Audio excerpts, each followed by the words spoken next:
I do not know whether the gods are faces that we give to that which is faceless in order to comprehend it and be close to it as human beings. If they are manifestations of distinct powers arising from an unknowable immensity or supreme reality or a oneness. If they are mediators or messengers between us and the God who is beyond comprehension. If they are aspects of nature and the world personified. If they are archetypes or forces of consciousness both within and without man. Or if they are at the highest human expression of being beyond mortality. Perhaps they are a combination of all of the above. What I do know is that the gods are mysteries, and that we as human beings are ultimately drawn to them. And I know that they respond if one calls out to them. In times when the shrouds between worlds are temporarily unveiled, when our universe expands, they make themselves manifest. For this to happen, one has to live poetically and live strongly. One has to live a life of great deeds, of overcoming, a life worthy of divine attention. One has to boldly face great sorrow and greater joy, for the gods have no interest in dull normalcy. Infinite divinities await, hidden within man himself, which is always the place of the final pilgrimage.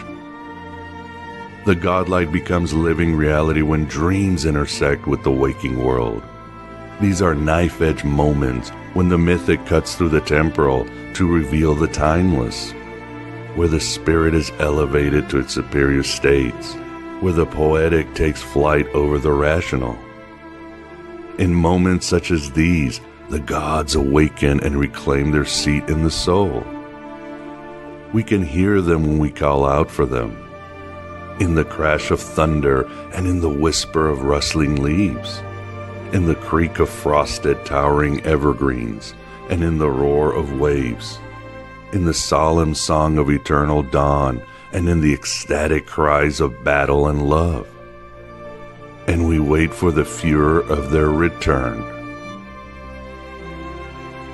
Burn, baby, burn. The gods are coming. Free your mind. What is he doing? He's beginning to believe.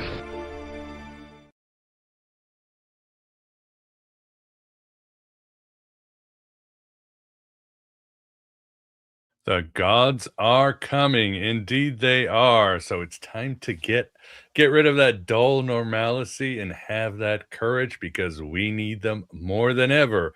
And that intro from mine is actually very relevant to our topic today. Welcome everybody to Aeon Bite Gnostic Radio. I hope you're writing your own gospel and living your own myth, or the demiurge will find a ghostwriter to do that for you. I hope you're running with those searching for the truth and avoiding those who have found it. My name is Miguel Connor, and as always, I am your Pompatus of Gnosis, that madman across the waters of creation, borrowing from Elton John and Bernie Taupin. And indeed, this is a open podcast, open for everybody, though. Subs, whether subs on Patreon and AB Prime, will get an audio bonus summarizing the work today. So it is good to see everybody on this Friday the 13th. I always think it's a day of good luck. Yes, many have said it's considered an auspicious day because the Knights Templar, where that was their fall on Friday, October the 13th. They were exposed by the church, and many were killed and tortured. Some say they were forced to listen to Rebecca Black. Yes, haha, that's my millennial joke, but no more of these jokes. Happy Friday the 13th. Happy pre-Valentine's Day. I will put a short soon, making the case that Valentine's Day is actually based on the Gnostic sage Valentinus. So check it out on Shorts. I do have a TikTok channel or Instagram or Facebook. I will throw it there, plus another kind of fun Valentine's Gnostic Day video. So that, yeah, that's me. Enough of my drivel. Today, I am very excited to be joined again by Dr. Edward Tick.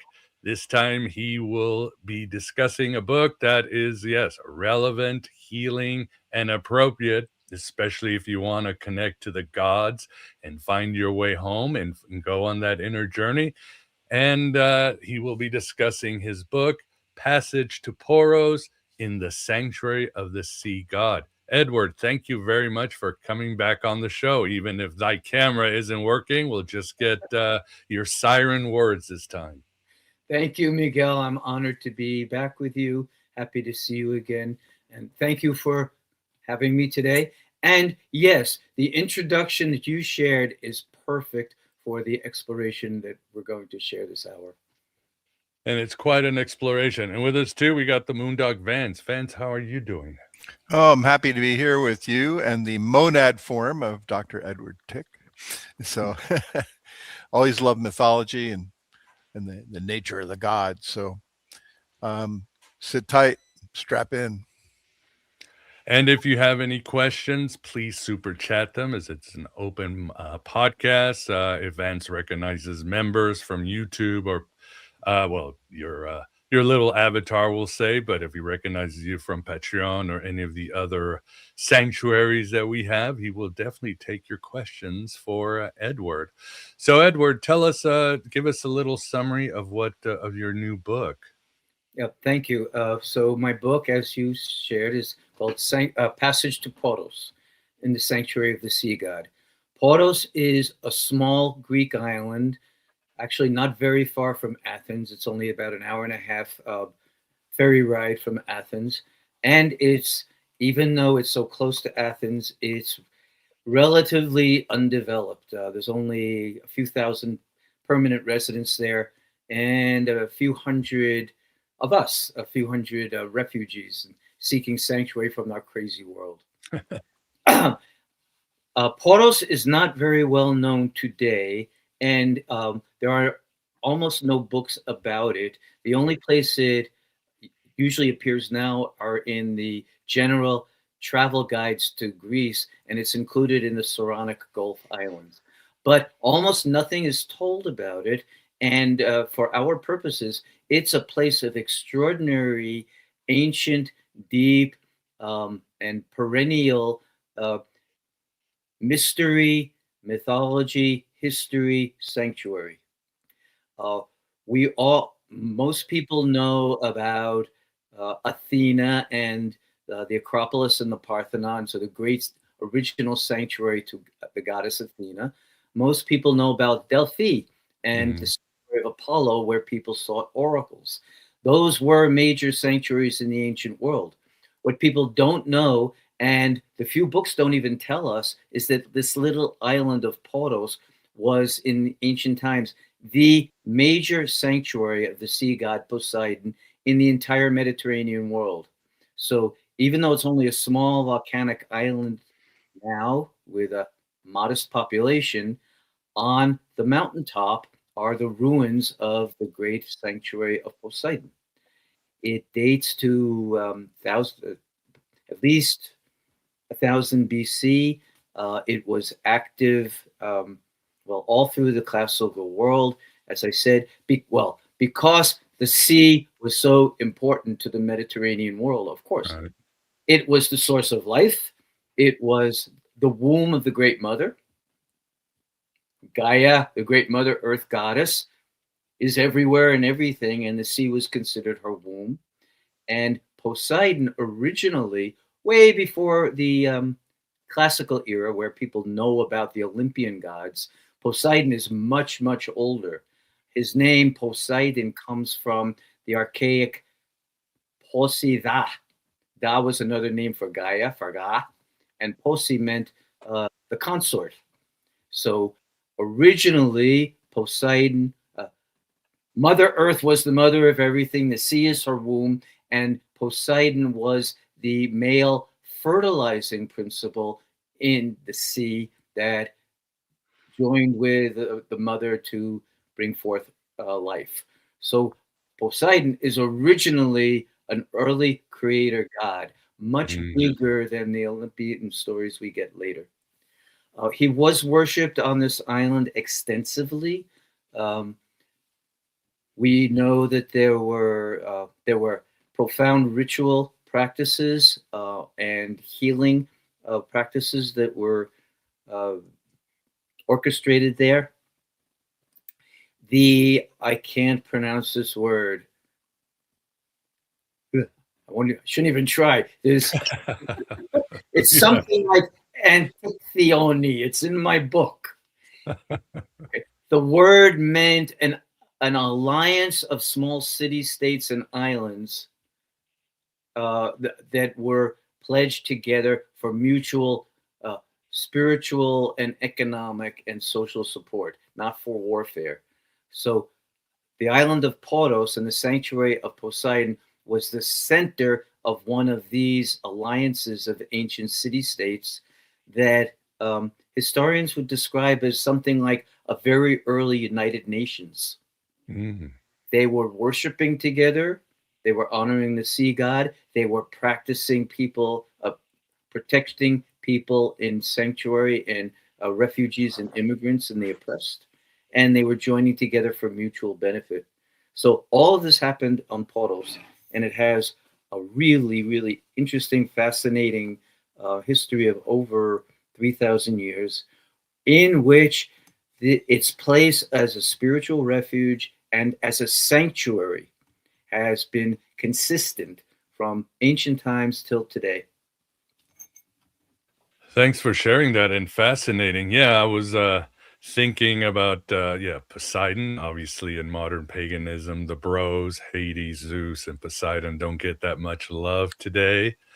I was thinking it's almost there's a fascinating dichotomy, Edward, between Poseidon and Athena. You know, in the ancient Atlantis myth, the Atlanteans were with Poseidon, and they were fighting the Athenians, according to Plato, who of course sided with Athena.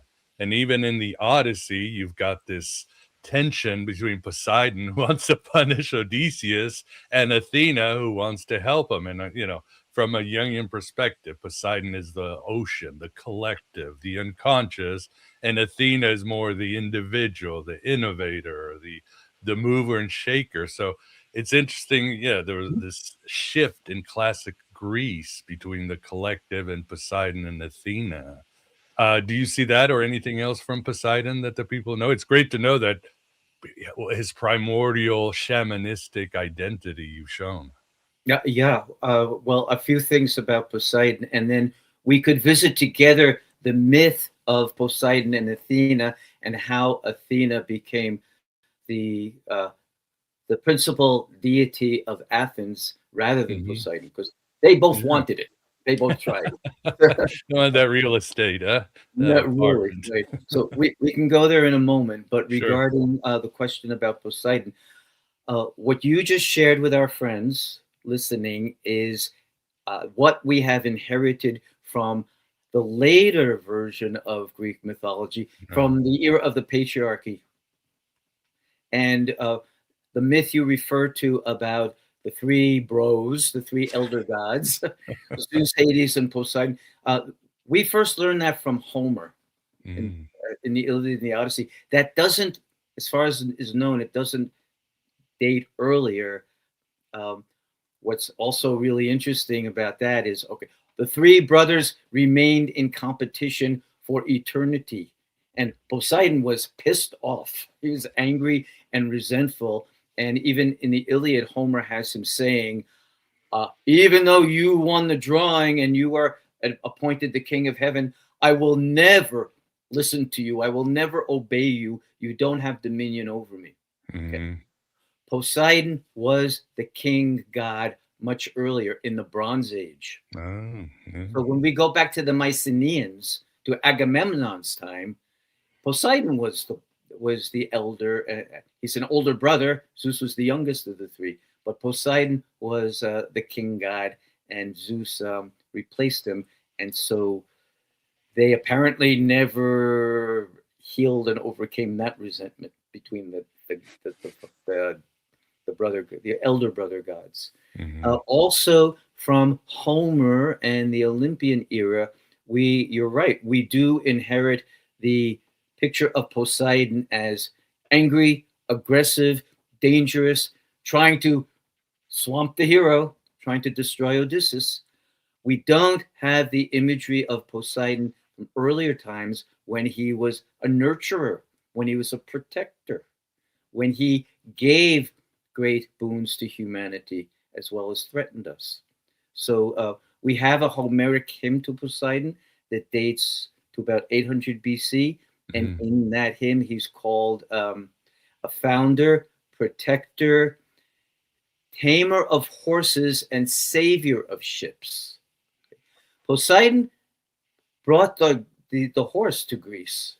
He gave the people the horse, the wild horse originally, but he brought the horse and he tamed them and made them useful for civilization. Poseidon also, as we said about his very early incarnation as the consort of the Great Mother, is also a fertility god. And so there's lots of testimony, well, the sea, of him bringing waters to make the lands fertile, and Poseidon being the source of the underground water that can come up and make the earth fertile. So we have that. We have many stories of him being the savior of ships, including to modern times. In Christian iconography, it's Saint Nicholas has become the protector of sailors. And in Greece, every ship, the Greek Navy and the Greek trading service, they all have a small chapel and icons of Saint Nicholas. So they're still worshiping this archetype. I know people in Greece who have themselves or have had family members who were in danger of drowning or being destroyed in a storm at sea and prayed to Saint Nicholas or Poseidon and had visions of the saint or the god coming to them during the storm and guiding their ship to safety. So this archetype is still very active. It's continuous from the worship of Poseidon as the god of the sea to the worship of Saint Nicholas as a divine protector of sailors. And so that's also worshipped all over Greece. So people turn to Poseidon for safety and for protection and for help in crisis. And finally, we keep using the word sanctuary, and the subtitle of my book is In the Sanctuary of the Sea God. So the sanctuary of Poseidon was not only the collection of temples and sacred places for ritual work, it was also, and the word in Greek is asilia, and the English word asylum comes from the Greek word. We translate it as sanctuary, but what we don't know is that in the ancient temples, sanctuary was practiced in ancient times, just like it's meant to be practiced in churches and religious institutions today, and was considered throughout the world history and world religious traditions. Sanctuary was considered a divine right, and people in sanctuary were inviolably protected. You could not break sanctuary and take people in sanctuary prisoner without, or you would be cursed and destroyed by the gods. So that's a real problem today because we're violating and denying and destroying sanctuary all over the place for people who are in desperate conditions. In the sanctuary of Poseidon on Poros, shipwrecked and politically oppressed people used to flee there and gain protection, and war orphans fled there during ancient times. But since then, there is one monastery on the island of Poros that was built in the 1700s when, the metropolitan of the Greek Orthodox Church had a serious kidney affliction. Nothing healed it. He went to Poros to take the healing waters from an ancient sacred spring that healed him. And in gratitude, he built a monastery there. The monastery is called the Monastery of the Virgin of the Life-Giving Springs. This also represents a move from the patriarchy back to the matriarchy. Mm. So that monastery has provided asylum since its inception in the 1700s. So it continues the tradition of Poros being a sanctuary island. And it was the first place in all of modern Greece to take in the orphans from the families who lost their parents during the Greek War of Independence, the 1800s. In addition to that, Poros itself is an asilia, a sanctuary island, because large numbers of Albanian people, Middle Eastern people, people from Russia and Ukraine have all fled to Poros for safety and for sanctuary and are living there now. And Poros has always been extremely open-hearted and supportive of the refugees. They took in several thousand, 100 years ago during the Greek-Turkish War and the forced population exchange. So when over 1 million people were expelled from the Western Turkey, and a lot of them, they fled to Greece, and Poros took in a very large number of them, and they became a permanent settlement there. And so their descendants are still there now. So sanctuary, political refuge, inviolability, under the protection of the gods, and do not dare violate it, or the gods will come after you, not the prisoners.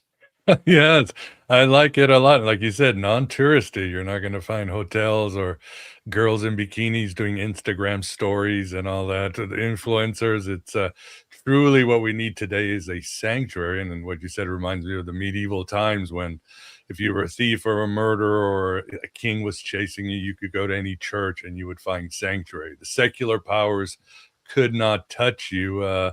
So that it's very interesting. But you also, what about you were going to talk about Athena and Poseidon taking over? Yes, let's go to there. That also demonstrates the relationship of the mortals to the immortals, some of the competition between the gods and the gifts that they give to us. So it's a great story. Also, my wife and I use it personally because I identify with Poseidon, she identifies with Athena, and some of the and you rightly introduce your show. I love it. Bless you for reminding the world, find your myth, live your myth. We live mythic lives, and you must find the archetypes that are alive and active in you and make friends with them and live cooperatively and wisely. So my wife is a strong Athena and I'm a strong Poseidon. Well, now I So like Poseidon, but go ahead. I like him too, a lot. Yeah, obviously. This is interesting too. He runs in my family. My father and both my grandfathers were dominated by the Poseidon archetype in different ways. But even to see that the gods and goddesses can choose families and continue to haunt them, guide them through the generations. All right. So what happened in Athens? Time before time, before the Parthenon and all the temple sites were up on the mountain. The mountain has always been there. Acropolis, actually, Acropolis, it means the high city. So any ancient city with a high place in the center on which sacred or government buildings were built was an Acropolis. This is the Acropolis because it's world famous. Okay. So the people in the region were gathered on the rock, and they wanted a deity as their patron, and Poseidon and Athena both wanted the job. So very early democracy. We know democracy came from Greece. Well, it even came from in mythology before the politics. Poseidon and Athena met up on the rock with the people, and they decided we'll each gift the people, and the people will vote for which of the presiding deities will be theirs. All right. So Poseidon went first, and abracadabra, with his trident, he struck the rock, and a spring of fresh water burst out of the rock and watered the people and was flowing, and they were really happy. Oh, if we're up here and there's a siege, we'll have fresh water. We'll be okay. Right. And by the way, that water is still flowing, and it's wow. inside the rock, and there's a sacred spring in there that's been turned into a small Orthodox church, and the waters are used during religious ceremony now. So that water's really there. All right. So Poseidon gave them the water. The people cheered and were hopeful. Athena scratched her divine head and said, how can I respond to this?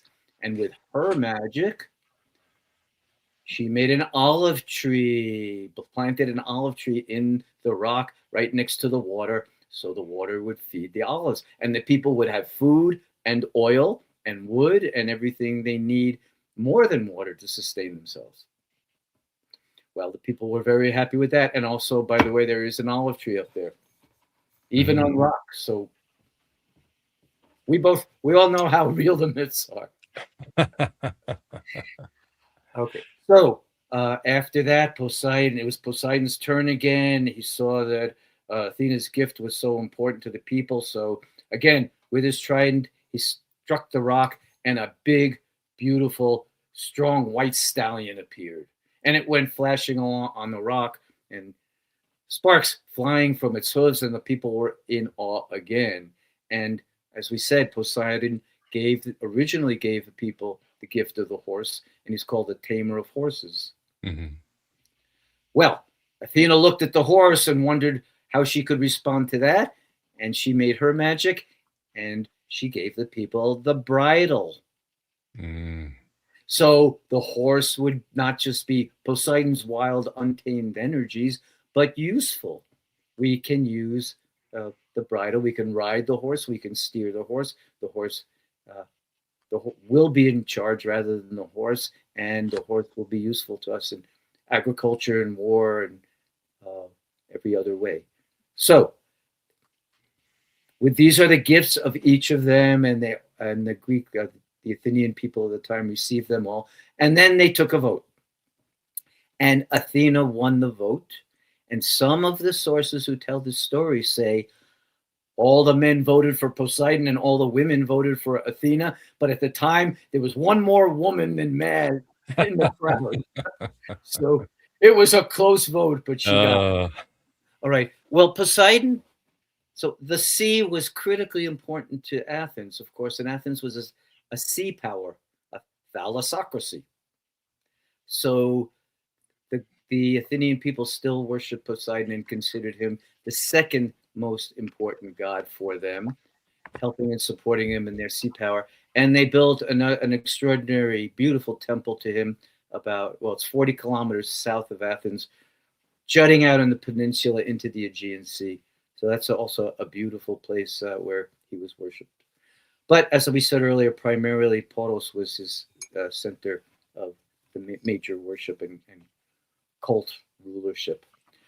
So the myth of the founding shows both the gods and goddesses' gifts, what they give to the people, as you also rightly say, the very personal relationship between humanity and this form of the divine that comes to us and gives us the intermediaries to the invisible divine. Because the gods and goddesses were invisible, but embodied, personified.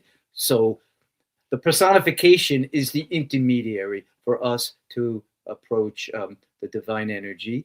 And as you say, live mythically. For everybody, find out which gods and goddesses are active in your life.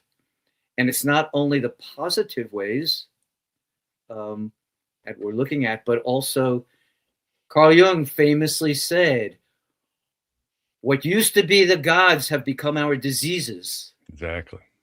Right. So, well, that's so true. What do? Reverse the process. Discover for everybody, for all of us, find the gods and goddesses that are active in your diseases. Ask them, talk to them. How and why did you move into me?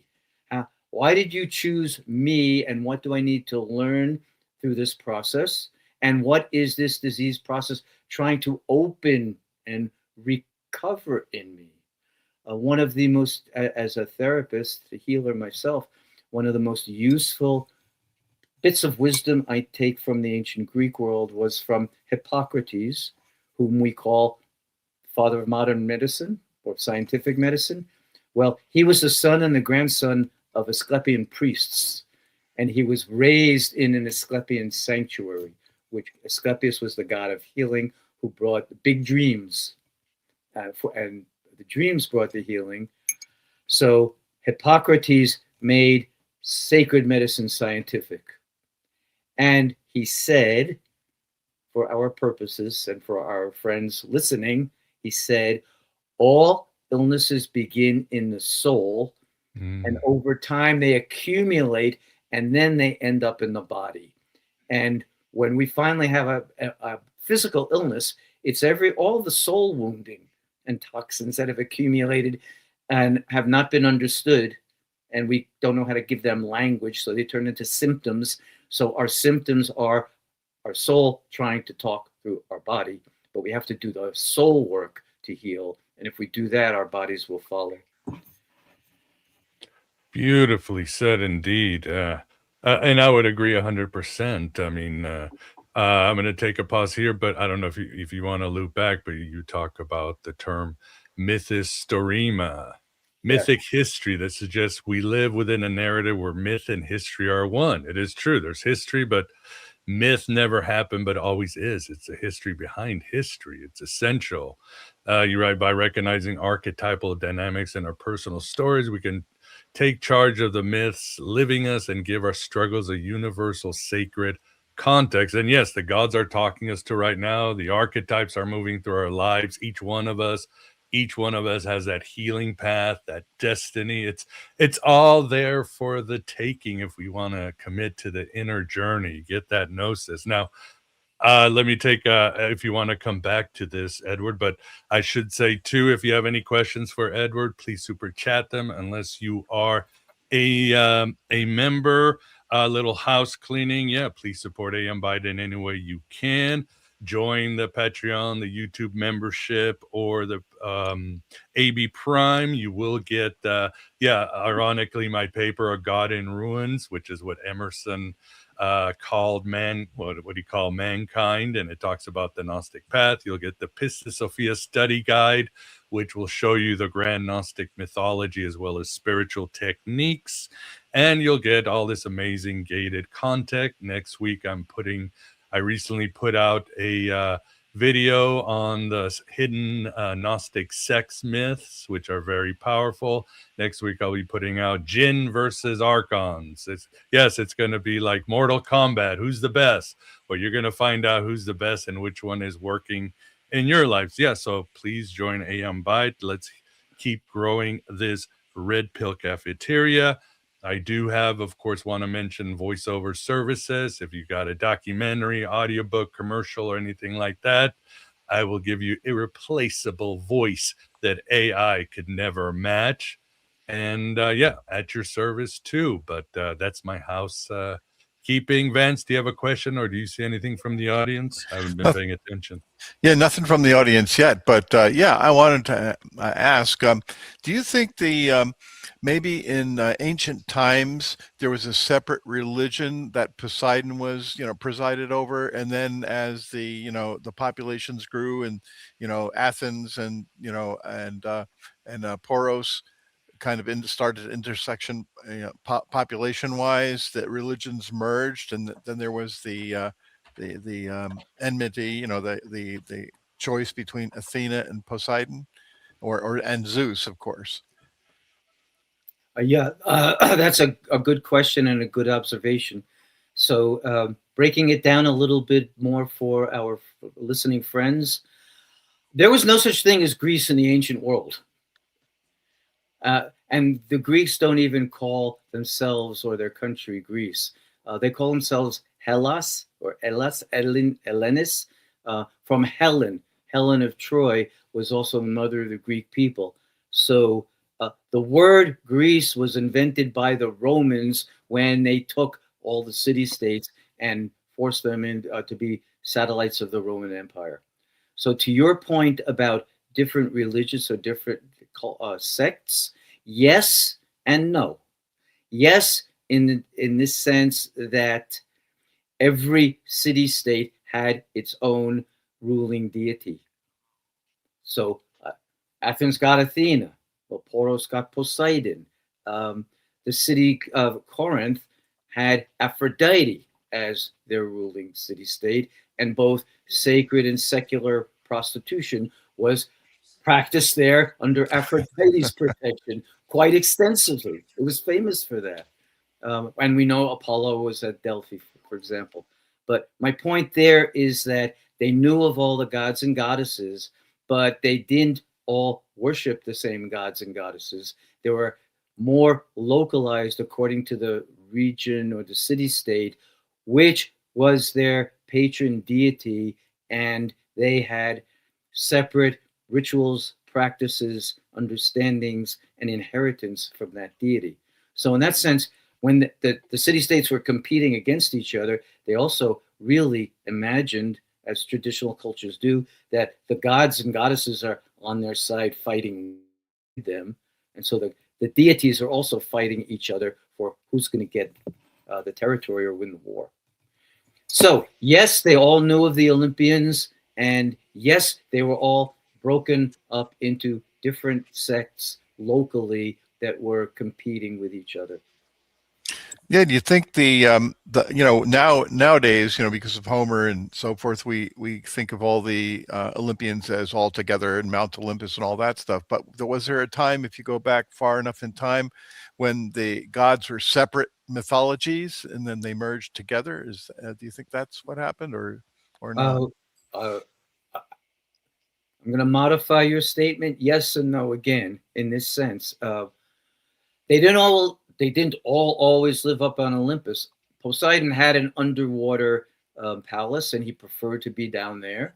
And Hades, of course, god of the underworld, spent most of his time in the underworld. So there were other places that they dwelled even during the Olympian era. But more than that, to your point, which is really important, and you present this a lot, the gods and goddesses, they're always moving and migrating and changing form and shape as they move across the earth and through history and through humanity. So we know about the Greek gods and goddesses that all of them came from somewhere else and migrated to Greece, except Apollo.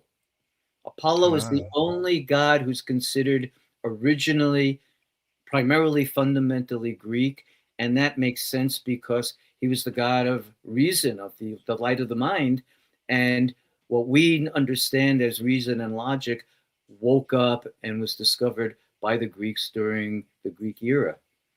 So Apollo is a purely Greek god, but all of the others came from Asia and Africa and the Middle East and the Near East. And we can trace their movements through cultures and times until they finally arrived in Greece, in which sometimes they were renamed and often they shrunk. So Artemis, for example, in the Olympian era, Artemis was the protector of young women and of wild things, wild animals. And she lived in the woods. So she was more like a woodland nymph, divine, one of the main goddesses, but smaller. She had been the great mother goddess of Asia earlier. And so we remember Ephesus, the great city of Ephesus that's now on the western coast of Turkey. She was the great mother goddess there. And her temple at Ephesus was 7 times the size of the Parthenon. Oh. And the great statue to her had, she was called the many-breasted Artemis. She was a fertility goddess, and Artemis, I've seen reproductions of the statue. Her entire upper torso was covered with breasts. You're kidding. That's the opposite. Like when she got to Greece, didn't she cut off one of her breasts so she could pull her bow back? Yeah, that was the Amazons. That's right. Yes. So from many-breasted to one-breasted, from the great mother goddess to go hide in the woods and keep away from men because they want to look at you naked and just hang out with the animals and the children. That's a profound shrinkage of, and it also traces the devolution of the matriarchy, and it's being swallowed and reduced in power by the patriarchy. Ah, right. Let's get back to your book. When your work at Poros with veterans, tell the audience about how you do that healing journey or that pilgrimage as you talk about. Sure. Yes. Okay. So I practice pilgrimage, which in the traditions we share is tens of thousands of years old. We know pilgrimage goes all the way back to Neolithic and Neanderthal times. And pilgrimage is traveling a long and arduous and challenging journey from wherever you are to a sacred place you uh, where you can immerse in a spiritual milieu and connect with the divine powers. So that's pilgrimage, and it's practiced all over the world and has been since ancient times. So I practice pilgrimage, and some psychologists have challenged me and said, well, that's not therapeutic. That's a spiritual practice. That's travel. That's not fair. And so my answer to them has been, oh, okay, don't call it pilgrimage then. For your comfort and understanding, let's call it immersion therapy and milieu therapy. We're immersing in a culture that has extraordinary dimensions of story and myth, indicating their sacred practices and rituals, and that we immerse in the culture, and the immersion itself changes our psyche, changes our minds. So we have dreams and visions and meet people living by different values and study the old myths and see which ones relate to our lives and do really intensive mythic identification and immersion. All right, so I do that with everybody, veterans and non-veterans. And in addition to Greece, I'm going back next month, so this will be the 25th pilgrimage I'm leading to Greece. I began in 1995. I also lead pilgrimages to Vietnam. I've led 19 pilgrimages to Vietnam, taking veterans back, but also their family members and survivors, also peace activists who are resisting the war, and spiritual seekers, because Vietnam is, as Buddhist and Confucian and animism, it's a very, very spiritual place. So I practice pilgrimage regularly and profoundly, and I love doing it. And okay, and now I'm going back to Poros in Greece. In addition to working with Poseidon, I work with the healing god Asclepius. And I have earlier books on Greece out. Before Passage to Poros, I had a book called, they're both still in print. So The Practice of Dream Healing, which focuses on Asclepius and the original practice of what they called dream incubation, which I'll explain in a moment.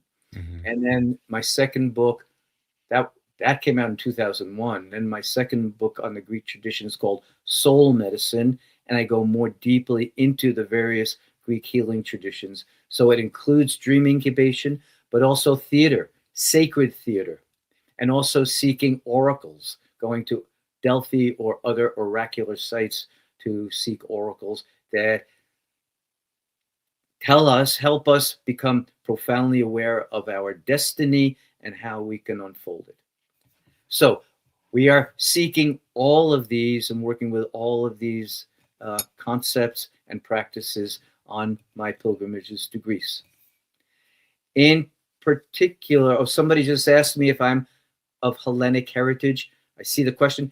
Thank you. And this is so interesting. No. And isn't that strange?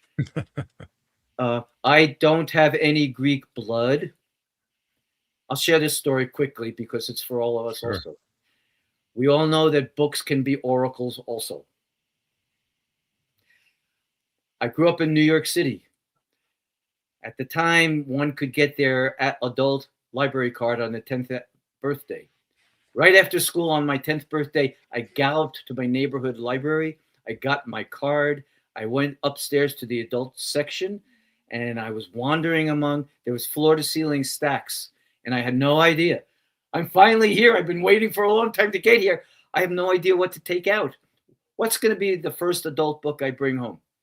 I was walking between two stacks, and Scout's honor, something, someone, some power pushed a book off a higher shelf over my head, and it fell into my arms, and it was a big, large, red leather bound edition of the Iliad.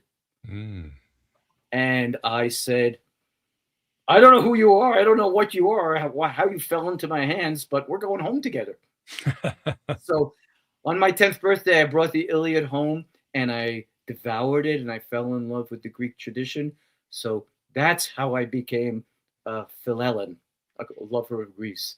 From then on, in my whole life, I've been studying and practicing it, and have been to Greece on my own pilgrimages as well. I didn't get there physically until I was 34. Another brief story. When my wife and I were planning our wedding, and my wife started to ask the question, so have you thought about where? And I knew the rest of the question was, you might want to go on our honeymoon. I just blurted Greece. And she said she was not so familiar with the tradition. She said, oh, beautiful beaches, good food, good wine. Sure, let's go and have a nice, lazy vacation in the sun. And I said, no, dear. It's spiritual pilgrimage that we're going on together. So I've been studying it my whole life, and I didn't get there until my 30s. But that, too, of course, was pilgrimage and sacred breakthroughs for me.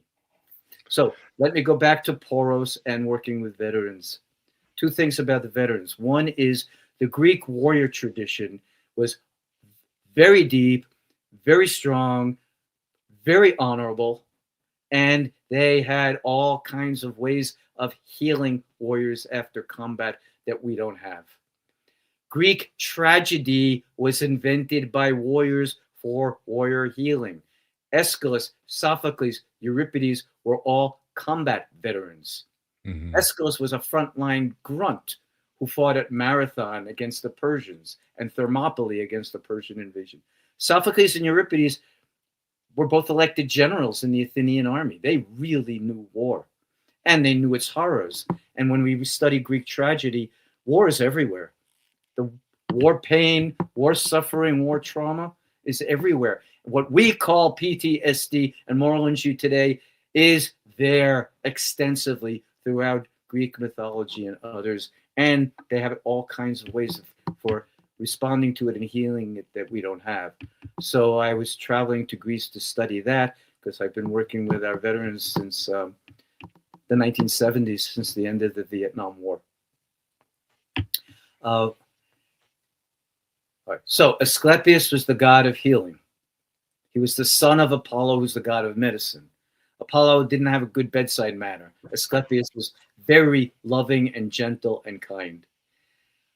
And he was also had a major birth trauma. So he's a wounded healer. And so he was expert in dreams, in chanting and ritual chants, and in naturopathic medicine, the use of plants and herbs for healing. And he learned all of those from other god powers. And then he had a talk. He was also called the listener. So he practiced deep listening. Yes, tell your stories. Telling our stories is of utmost importance. And of course, our stories are our myths. Tell your stories and realize what gods and goddesses, what archetypes are in your stories working through you. All right. So the origin of medicine and psychology in the Western world is in the Asclepian tradition. He began it. As we said earlier, Hippocrates was born into that tradition. Hippocrates was considered the 18th generation in direct succession from Asclepius. So he was divinely inspired and guided. And medicine came from that. The principal practice in the ancient world, they had holistic healing sanctuaries that we would envy. A lot of our sanctuaries like Esalen Institute or Omega Institute are modeled on the Asclepian sanctuaries because they had everything. They had massage and acupressure and hydrotherapy and theater and gymnastics and nutrition and really every form of naturopathic healing we could imagine. People came to the sanctuaries. Men and women were welcome. Emperors and slaves were welcome. It was for everybody. And it was the ideal sliding scale. You didn't pay anything. You came into the sanctuary for your healing, and you stayed as long as you needed to. So it could be days or could be months. And you didn't pay for anything until you left. You gave a gift for the healing. So a slave could give an apple, but an emperor would build a building. We know Marcus Aurelius, famous for his meditations, and the last of the good emperors, he had at least 2 Asclepian healings in the sanctuaries that he wrote about in meditations. So we know emperors use them as well. Okay. The principal practice was be in the sanctuary receiving all of the holistic practices. Yes. There's another comment about the myth of Asclepius. I'll comment on that. Yes, Zeus did burn Asclepius up at the end. Yeah, he did. Yes, he did. And it's important to talk about why. So get me back. Asclepius practiced what the Greeks called dream incubation. After your time in the sanctuary, if you had a dream or a vision that called you into the temple of Asclepius, then you went into a building that's called an abaton, very sacred and reserved for nothing else but incubation. And what did you do there? Well, the priests and priestesses were in attendance, and you lay down on a couch that was called a klinikos. So our word clinic comes from there. And you did nothing but lay there and pray and dream and rest and fast for hours or days or as long as it took until you received a dream or a vision from Asclepius, the god of healing, or one of his daughters who were also healing goddesses, or one of his spirit animals, the snake, the rooster, the cock, and the dog, but especially the snake, death and rebirth, shedding your old skin, restoring your kundalini, and people had dreams and visions through this practice that either healed them immediately directly through the dream or gave them a prescription and told them how to heal themselves. This tradition lasted for 2,000 years. The earliest records we have are about 1400 BC, and it lasted till about 500 AD when the early Christian tradition destroyed it or took it over because they took a lot of the statues of Asclepius. And what do you know? He's in a robe, and he's got a staff, and he's got a beard, and the statues. He looks like Kenny Loggins. He'll work. Really, right. So statues were renamed Jesus and set up in early churches, and early churches used to do dream incubation, but under their saint, not under Asclepius. All right. So we have, as I said, it lasted about 2,000 years. We have well over 1,000 testimonies of cases of dreams people had in the ancient times that brought them the healing. So we know that it healed. We know what kind of things healed. Physical wounds healed. War wounds healed. And of course, we would expect a lot of psychosomatic illnesses healed as well. Back to Zeus burning up Asclepius. Asclepius, all right. A major difference between Christian theology and Greek theology is that in the Christian teaching, we can attain immortal life. And in the Greek tradition, we can't. Nobody can, not even the gods are immortal. The universe has its natural laws and everything is subject to them, even the gods. So we can't, Christianity teaches believe and you can defeat death. The Greek tradition teaches believe it, accept death because it's inevitable for all of us, including the divine beings. So in the Greek myth, as our friend pointed out, Asclepius was asked to bring somebody back from the dead. And he knew he shouldn't do that, but there was a lot of peer pressure. And the person he was supposed to raise was one of the heroes, was a son of Theseus, Hippolytus. And so Asclepius did attempt to raise Hippolytus from the dead. And when Zeus saw that happening, that's when he threw the thunderbolt to stop him from breaking the universal law that all beings must die. And that's when he was also elevated from the mortal status, again, a savior God and healer God going from the earth up to the heavens. That's when he wasn't destroyed by the thunderbolt. He was brought up to Olympus to be the God of healing. Wow. And so we still got a have, pay raise. and his caduceus. His caduceus is still the medical symbol. However, there's a mistake too. The medical symbol is a single snake caduceus, but we often see the double snake caduceus.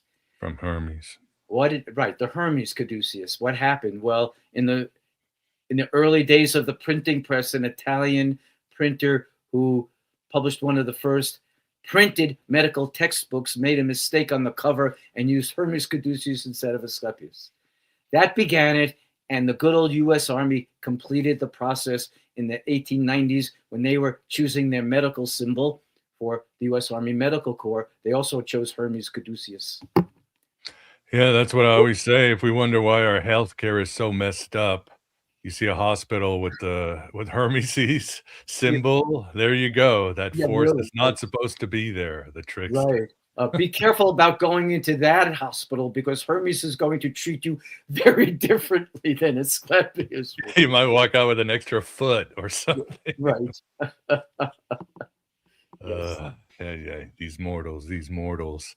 And as we're getting towards the top of the hour, I love the work you do, and it's so important what you're doing, especially with veterans who, of course, speaking of medical system, don't get enough help in this country. That's for sure. You want to change them from the Ares, the slaughter, to Promachos, the protector. You're basically saying that you are trying to bring them home to an authentic homecoming. But you also talk about the idea of a pilgrim. If you die before you die, you will not die when you die. I love that. If you could share with the audience.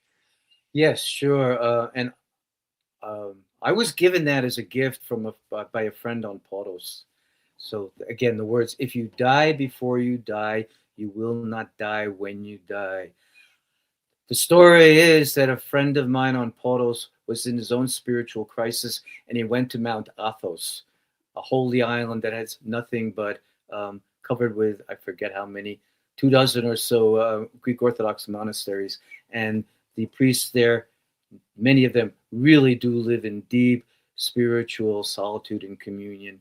My friend went there in distress, met with a priest or monk who wrote the prescription. I know you're suffering, my son, and suffering is terrible, but I hear that the suffering you're going through is bringing you an ego death. So here's my answer to you and how you should move your suffering. And he handed him this note like a prescription. If you die before you die, you will not die when you die. If you let your ego die, your attachment to things die, your attachment to the false values of this world that are misleading us, then your spirit will awaken, your soul will expand, and that will live beyond this mortal time.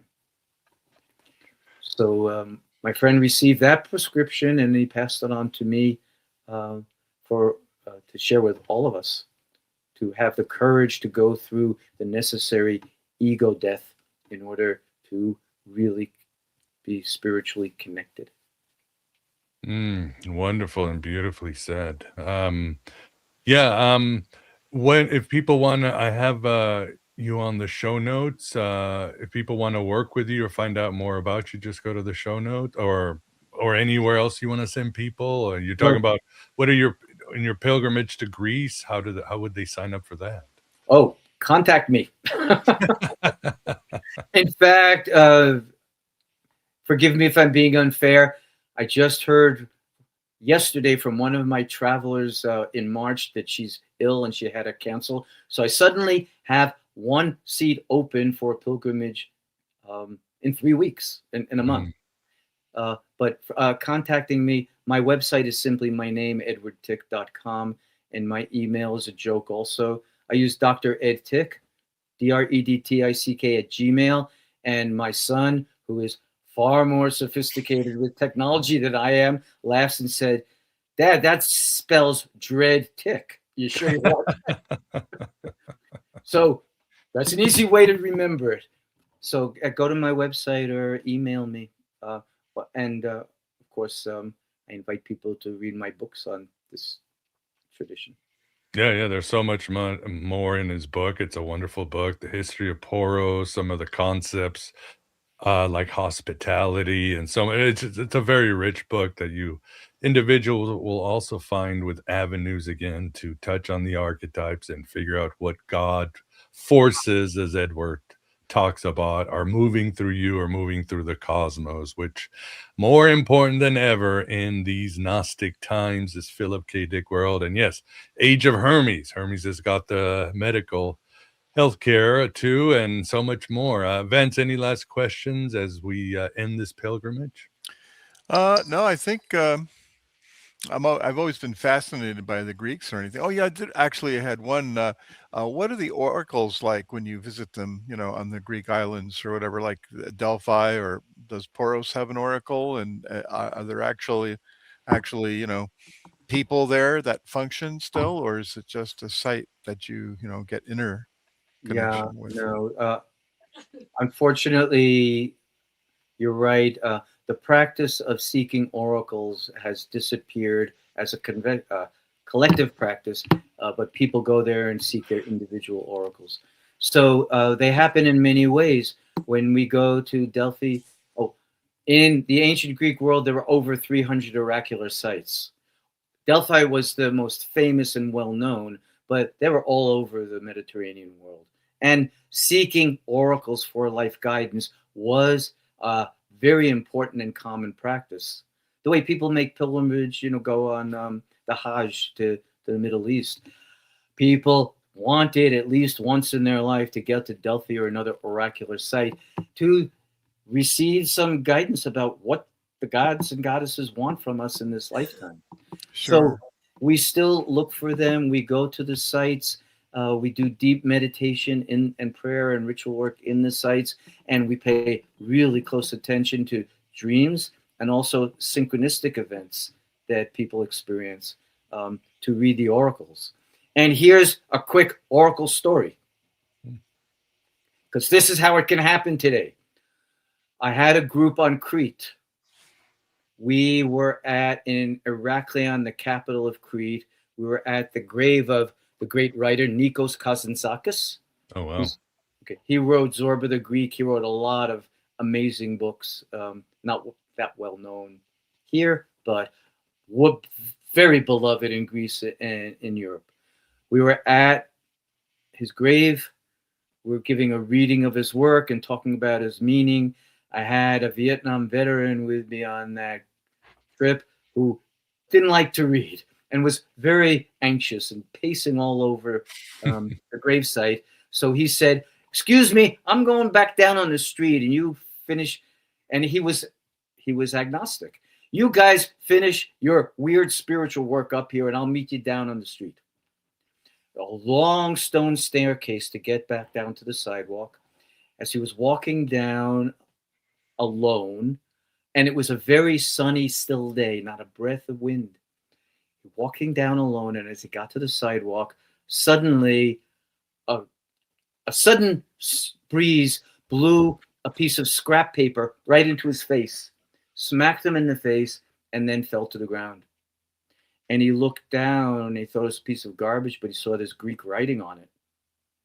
So he picked it up and he didn't know what happened, and he waited for us. And when we came down, he showed us the paper and we translated it for him, and it said in Greek,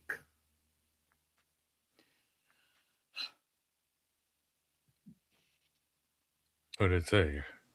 I want to remember the exact words for you. We're at the edge of our seats. Yeah.